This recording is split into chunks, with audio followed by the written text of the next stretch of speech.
Bismillahirrahmanirrahim. Dr. Praise on the beat. Àlàáfíà.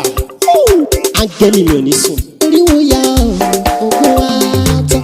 Lọ́la kó bá yà kún Ọlọ́run ọba. Ewé ń jẹ́. Lọ́la kó bá yà kún Ọlọ́run ọba. Ewé ń jẹ́. Ewé á jẹ́. Ewé ń jẹ́. Àwọn ọ̀nà ìgbàgbọ́ sóhun mi ló jọ dìrọ̀. Ewé ń jẹ́.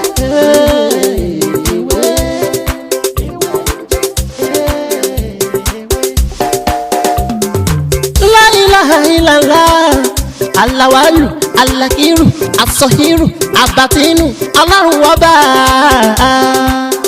Ìwọ ló pamọ́, ìwọ ló fara jáde.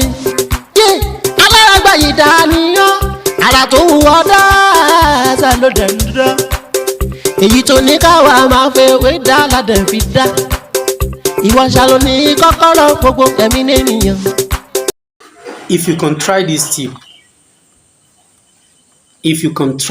tip, it will work on you for 1 month. If you want to use it, you can also use it with your husband or your wife or your children. It will serve you for a month. You can only use this once in a month. Like me now, I normally use it once in a week. But instructions say that you can use it once in a month.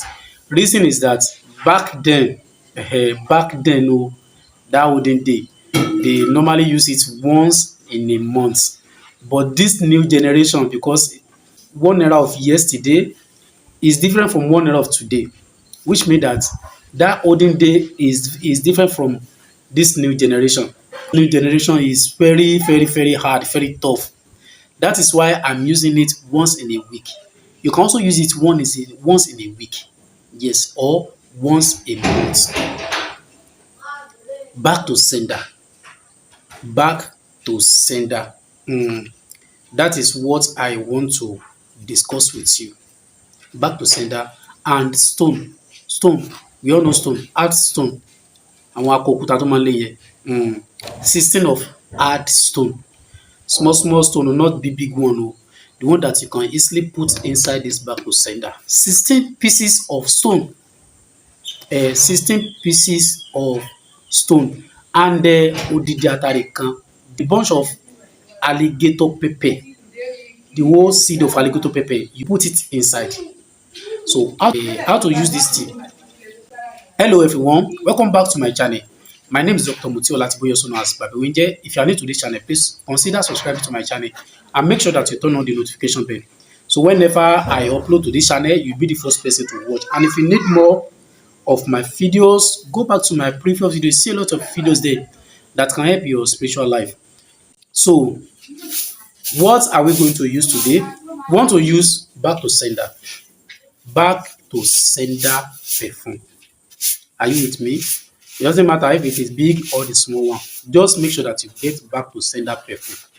You now find hard stone, 16 hard stone. You put it inside this back to sender. You now put odidi atare kan, that is one bunch of atare, the complete seed of atare. You will put it together with the cover or the skin. Don't remove it. You put it inside and cover it. Keep it for 16 days. Keep it for 16 days. 16 days. Wọ́n ní tí pẹ́pẹ́yẹ bá jòkúta omi ní fi mu. Ọjọ́ tí ẹyin bá fojú di àpáta tó bá forí sọ, ọjọ́ náà lẹ́wà ẹ̀ ń bàjẹ́. It's a kind of protection. But in olden day, they normally use it once in a month. That is instruction. But in this generation, I will advise you to use it once in a week. If you can do it like that, once in a week is okay. It has no side effect. It has no repercussion. If someone try you spiritually, if someone just try you spiritually, maybe they are planning something against you, They are planning, they want to shoot your arrow, they want to do this, they want to do that. Don't argue with them. Don't argue with them. Just go inside and put this thing inside water. After 16 days, please put it inside water and use it to bathe. When you are bathing it, keep saying your intention. Keep saying your intention and don't use towel. Don't clean yourself with towel after the bathing. Don't use the towel, please. Don't use towel to clean yourself. Just keep it for another week or another month. You can also use it with your wife, use it with your husband, use it with your children. It's a kind of powerful protection, and by the grace of God, you are protected. No matter they try you, even if they go to another country to go and do something against you, it will never work out by the grace of God. Èyí tí mo mú wálé ní bí a ṣe ń lo back to sender, apá òkúta 16 àti òdìdí àtàrí kan. Ó ní mo fẹ́ ṣàlàyé fún wa ní òní. Kódà kan pé gba kán mọ pílánì nǹkan burúkú lórí ẹ̀ pẹ̀lú àṣẹ Ọlọ́run, nǹkan burúkú ò ní ṣe é, kò ní sọmọ, kò ní ṣaya. Bẹ́ẹ̀ ni, ẹ jẹ́ ká wá kó òkúta 16, ẹ jẹ́ ká kó sínú ẹ̀. Ṣá ti kó sínú ẹ̀, ó jẹ́ ká fi òdìdí àtàrí kan, ẹ jẹ́ ká fi sínú ẹ̀. Òdìdí àtàrí tá fẹ́ fi sí, tí ó bá possible pé àtàrí yóò gbàbẹ̀, a lè dá back to sender sínú òkè mí ká wá bu ká fi àtàrí sí. Kò sí àtàrí tó máa tóbi náà, àṣàkóṣà ti jó dídí ká jù sínú ẹ̀, ó jẹ́ ká dì fún 16 days. After 16 days, ẹ jẹ́ ká máa dà sínú omi ìwẹ̀ wa lẹ́ẹ̀kan lọ́sẹ̀ tàbí ẹ̀ẹ̀kan lóṣù.